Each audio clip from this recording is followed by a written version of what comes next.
Nota keberatan eksepsi dalam perkara pidana nomor 689/PIT-B/2018 PN Jakarta Selatan atas surat dakwaan jaksa penuntut umum nomor registrasi perkara PDM 120-Depok-III-III-2018 Jakarta Selatan 6 Juni 2018 kepada Yang Mulia Majelis Hakim Perkara nomor 689/PIT-B/2018 PN Jakarta Selatan Pengadilan Negeri Jakarta Selatan. Dengan hormat, perkenankanlah kami Anissa Bella Savana SHMH dan Berliana Yulianti Wijaya SHMH dari kantor Advokat Wijaya Savana & Partner yang beralamat di Jalan Jagakarsa Raya nomor 77A, Jagakarsa, Jakarta Selatan, DKI Jakarta 12310 yang bertindak untuk dan atas nama Rizky Eldar selaku terdakwa berdasarkan surat kuasa khusus tertanggal 22 Juni 2018. Dengan ini hendak mengajukan eksepsi atas surat dakwaan saudara jaksa penuntut umum nomor registrasi perkara PDM 120-Depok-III-III-2018 tertanggal 29 Mei 2018. Adapun identitas terdakwa adalah sebagai berikut. Nama lengkap Rizky Eldar, tempat tanggal lahir Jakarta, umur tanggal lahir 42 tahun 15 Agustus 1975, jenis kelamin laki-laki, kebangsaan Indonesia, tempat tinggal Jalan Durian Dalam nomor 2 RT 8 RW 4 nomor 141, Kelurahan Jagakarsa, Kecamatan Jagakarsa, Jakarta Selatan, agama Islam, pekerjaan karyawan, pendidikan STM. Penahanan di rutan, ditahan oleh penyidik tanggal 15 April 2018 nomor SP Striphan _36-4-2018 Sekarsa sejak tanggal 15 April 2018 sampai dengan tanggal 4 Mei 2018, diperpanjang penuntut umum tanggal 4 Mei 2018 nomor B 5370-0.E.PP.1/05/2018 sejak tanggal 5 Mei 2018 sampai dengan 13 Juni 2018. Penuntut umum tanggal 28 Mei 2018 nomor B/20.1/1.1/EPP.2/05/2018 sejak tanggal 28 Mei 2018 sampai dengan 16 Juni 2018. Penahanan Hakim Ketua Majelis Pengadilan Negeri Jakarta Selatan tanggal 3 Mei 2018 nomor 761/PENPER Tah/2018/PN Jakarta Selatan sejak tanggal 31 Mei 2018 sampai dengan tanggal 29 Juni 2018. Wakil Ketua Pengadilan Negeri Jakarta Selatan sejak tanggal 30 Juni 2018 sampai dengan tanggal 28 Agustus 2018. Pertama, pendahuluan. Hakim yang terhormat, saudara jaksa penuntut hukum yang kami hormati, serta sidang yang kami muliakan. Pertama-tama kami dari tim penasihat hukum Savana Wijaya & Partner menyampaikan ucapan terima kasih yang setinggi-tingginya kepada Hakim yang mulia yang memeriksa dan mengadili perkara pidana ini. Kami tim penasihat hukum merasa bahwa Hakim yang mulia telah bertindak adil dan bijaksana terhadap semua pihak dalam persidangan ini. Hakim yang mulia telah memberikan kesempatan yang sama baik kepada jaksa penuntut umum untuk menyusun dakwaannya maupun terhadap terdakwa dan penasihat hukumnya yang diberi kesempatan untuk mengajukan eksepsi atau nota keberatan. Eksepsi ini kami sampaikan dengan pertimbangan bahwa ada hal-hal prinsipal yang perlu kami sampaikan berkaitan demi tegaknya hukum, kebenaran dan keadilan, dan demi memastikan terpenuhinya keadilan yang menjadi hak asasi manusia sebagaimana tertuang dalam pasal 7 Deklarasi Universal HAM atau DUHAM, pasal 14 ayat 1 Konvenan Hak Sivil dan Politik yang telah diratifikasi menjadi Undang-Undang Nomor 12 Tahun 2005 tentang Pengasahan Internasional Covenant on Civil and Political Rights, pasal 27 ayat 1, pasal 28D ayat 1 Undang-Undang Dasar 1945, pasal 7 dan pasal 8 TAP MPR nomor XVII tahun 1998 tentang hak asasi manusia, pasal 17 Undang-Undang Nomor 39 tahun 1999 tentang hak asasi manusia, di mana semua orang adalah sama di muka hukum dan tanpa diskriminasi apapun serta berhak atas perlindungan hukum yang sama. Pengajuan eksepsi ini juga didasarkan pada hak terdakwa sebagaimana diatur dalam pasal 156 ayat 1 KUHP yang mengatur sebagai berikut.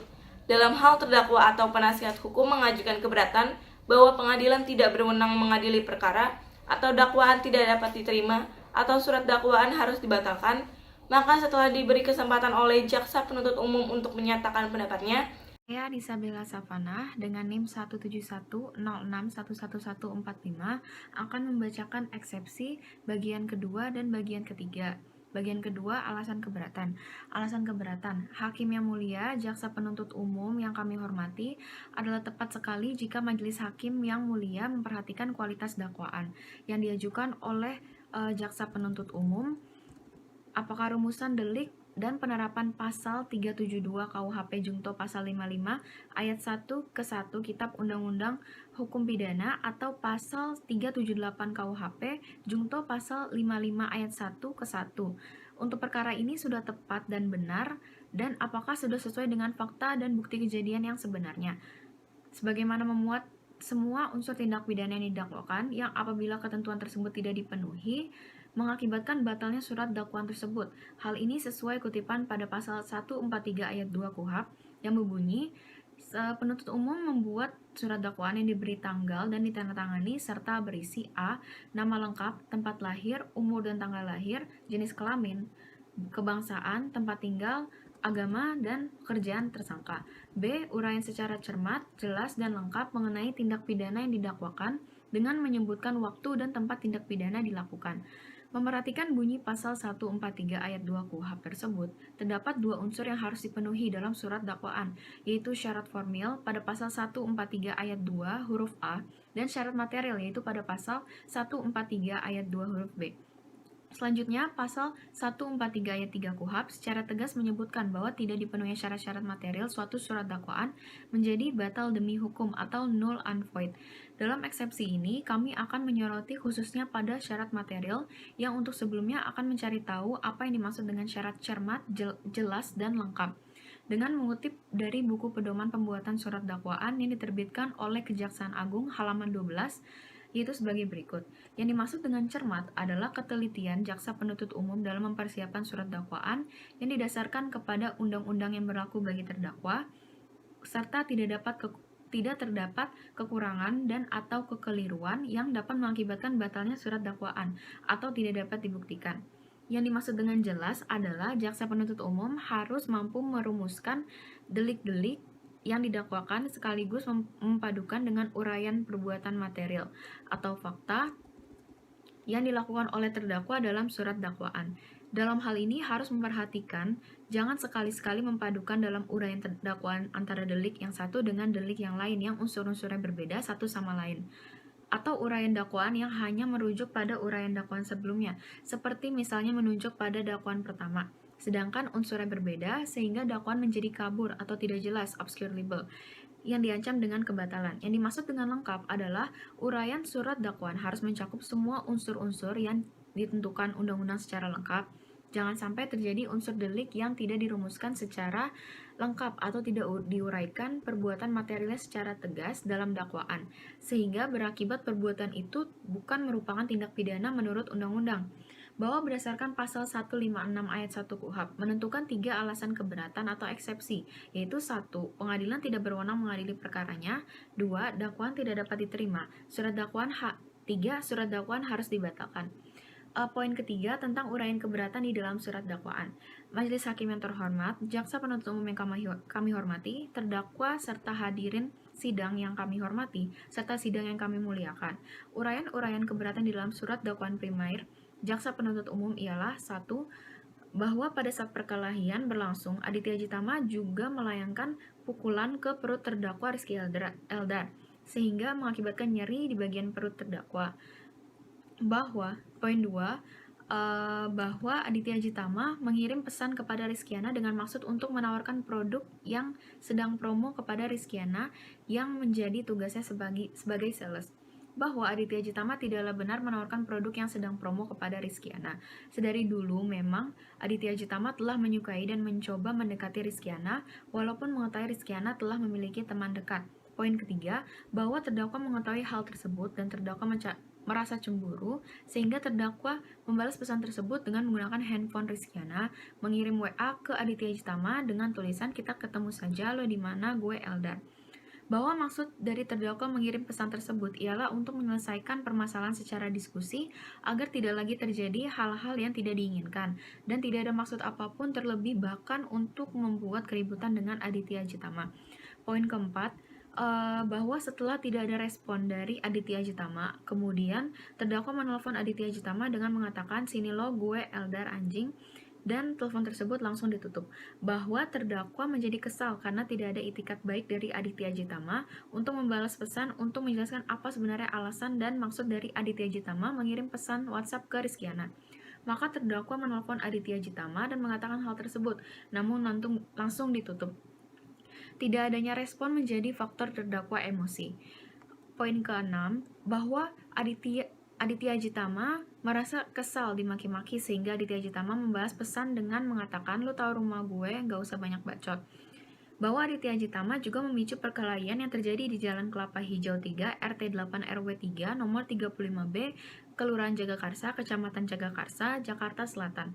Karena dalam hal ini justru secara tidak langsung menentang terdakwa untuk melakukan perkelahian dan tidak memberikan informasi ataupun meluruskan kesalahpahaman yang terjadi. Poin ke-7, bahwa setelah terdakwa membaca pesan tersebut, terdakwa langsung pergi ke rumah Aditya Jitama yang beralamat di Jalan Kelapa Hijau 3, RT 8 RW 3, nomor 35B, Kelurahan Jagakarsa, Kecamatan Jagakarsa, Jakarta Selatan, dengan menggunakan sepeda motor dan sampai sekitar jam 15.30 WIB. Bahwa sebelum terdakwa memutuskan untuk pergi ke Jalan Kelapa Hijau 3, RT 8 RW 3, nomor 35B, Kelurahan Jagakarsa, Kecamatan Jagakarsa, Jakarta Selatan, terdakwa masih mempunyai niat baik untuk meminta penjelasan dari Rizkyana dan menelpon Aditya Jitama, namun tidak ada respon juga, maka dari itu ia memutuskan untuk pergi ke alamat tersebut. Poin ke-8, bahwa Aditya Jitama sudah menunggu di depan rumah, lalu setelah terdakwa turun dari sepeda motor langsung memukul Aditya Jitama dengan tangan kanan mengepal sebanyak 1 kali ke arah wajah Aditya Jitama hingga mengenai hidung Aditya Jitama dan langsung mengeluarkan darah dari kedua lubang hidung Aditya Jitama. Bahwa saat turun dari sepeda motor, terdakwa Rizky Eldar tidak langsung memukul Aditya Jitama, tetapi Aditya Jitama justru mengeluarkan kata-kata kasar kepada terdakwa itu, sini lo lawan gue, dan terdakwa menghampiri dan meminta penjelasan, tapi justru Aditya Jitama mendorong terdakwa yang membuat terdakwa semakin emosi. Yang tadinya berniat baik untuk mendapatkan penjelasan sebenarnya apa maksud dari Aditya Jitama mengirim pesan tersebut kepada Rizkyana, dan karena emosi, terdakwa memukul Aditya Jitama 1 kali ke arah wajah yang mengenai hidung. Aditya Jitama juga memukul terdakwa ke arah perut hingga menyebabkan nyeri pada bagian perut terdakwa. Poin ke-9, bahwa tidak lama kemudian pertikaian tersebut dapat dilerai oleh Aditya Suud beserta warga sekitar yang mengetahui kejadian tersebut. Bahwa setelah dilerai oleh Aditya Suud, Aditya Jitama masih melontarkan kata-kata kasar kepada terdakwa. Poin ke-10, bahwa berdasarkan hasil visum et repertum dari Rumah Sakit Zahirah dengan nomor 306-RSZ-VER-2018 tanggal 14 April 2018 sekitar pukul 20.10 WIB yang melakukan pemeriksaan adalah Dr. Johannes Santoso.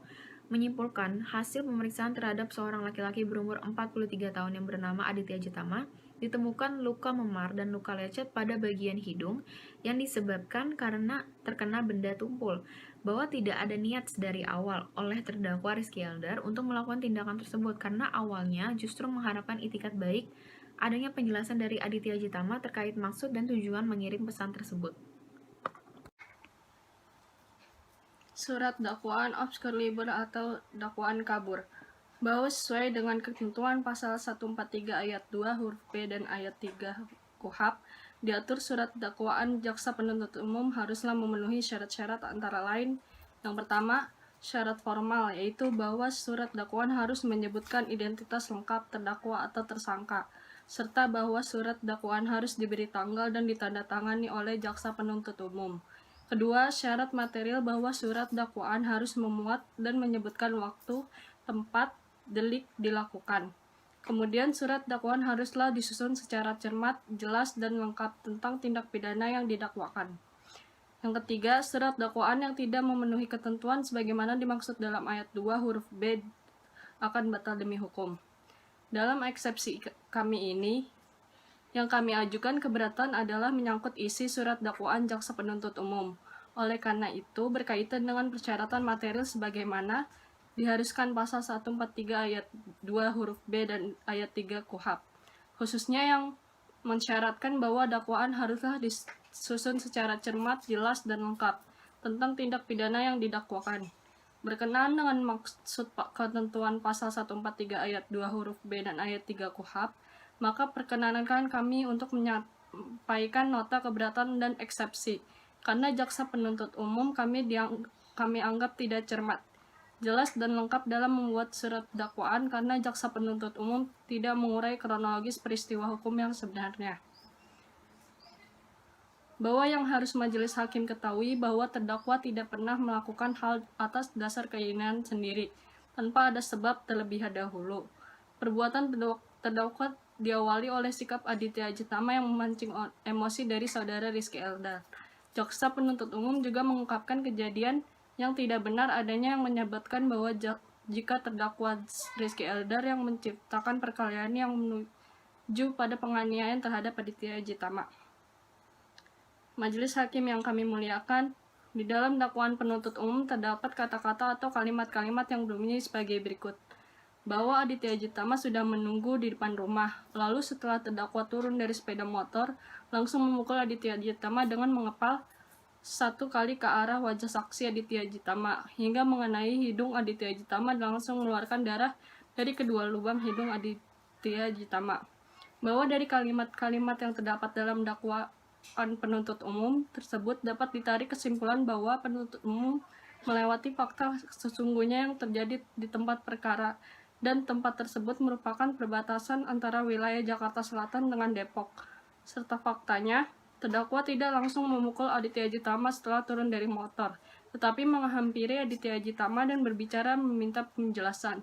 Justru Aditya Ajitama yang berbicara kasar dan mendorong terdakwa terlebih dahulu, yang kemudian memancing emosi terdakwa hingga terjadinya perkelahian, dan Aditya Ajitama juga memukul terdakwa ke arah perut, sehingga menyebabkan nyeri pada bagian perut terdakwa.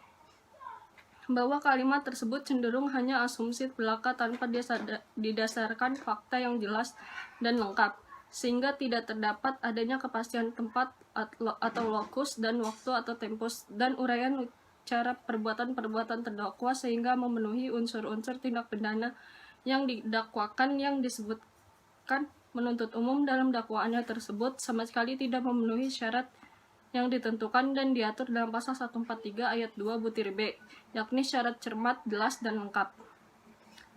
Bahwa apabila dalam dakwaan waktu dan tempat tindak pidana dilakukan oleh terdakwa tidak cermat, tidak jelas, dan tidak lengkap, maka menurut ketentuan pasal 143 ayat 3 KUHP, dakwaan penuntut umum batal demi hukum, yang lengkapnya berbunyi sebagai berikut. Ayat 3. Surat dakwaan tidak memenuhi ketentuan sebagaimana dimaksud dalam ayat 2 huruf B batal demi hukum. Yang kelima, penutup kesimpulan dan permohonan.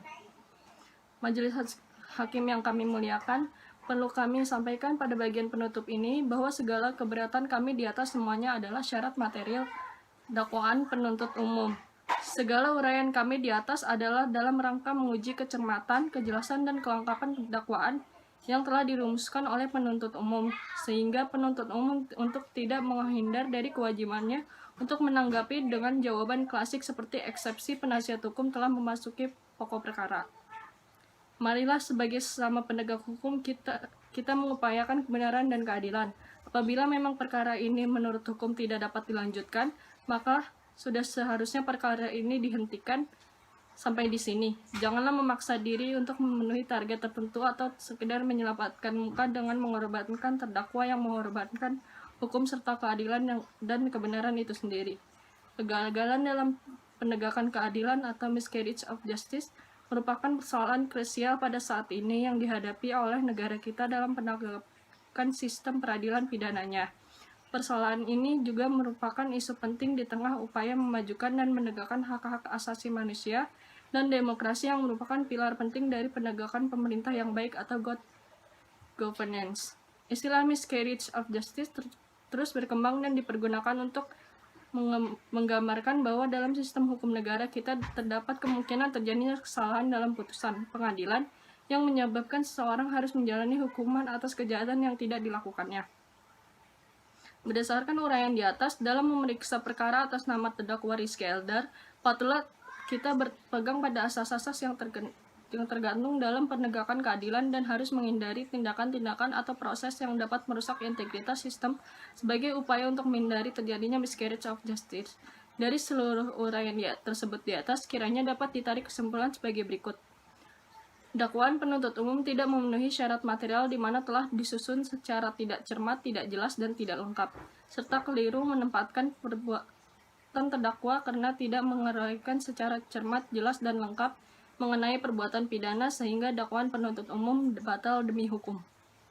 Berdasarkan berbagai fakta yang telah kami uraikan di atas, maka kami penasihat hukum terdakwa Rizky Eldar menyimpulkan bahwa nota pembelaan dan eksepsi penasihat hukum adalah permohonan berdasarkan fakta dan kebenaran yang kami penasihat hukum dan terdakwa mohon kepada majelis hakim yang terhormat untuk mengambil putusan sebagai berikut. Yang pertama, menerima keberatan atau eksepsi dari penasihat hukum Rizky Eldar. Yang kedua, menyatakan surat dakwaan penuntut umum nomor register perkara PDM 120-DPK-3-2018 sebagai dakwaan yang dinyatakan batal demi hukum atau harus dibatalkan atau setidak-tidaknya tidak diterima.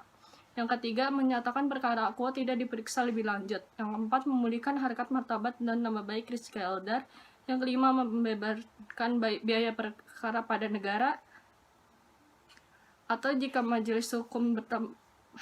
majelis hakim berpendapat lain, mohon putusan seadil-adilnya. Aqua et bono. Demikian nota keberatan dan eksepsi kami bacakan dan diserahkan kepada majelis hakim pada hari Senin 6 Juni 2018 di Pengadilan Negeri Jakarta Selatan. Hormat kami, Savana Wijaya dan partners, penasihat hukum terdakwa Anessa Bella SH MH, Beliana Yulianti Wijaya SH MH.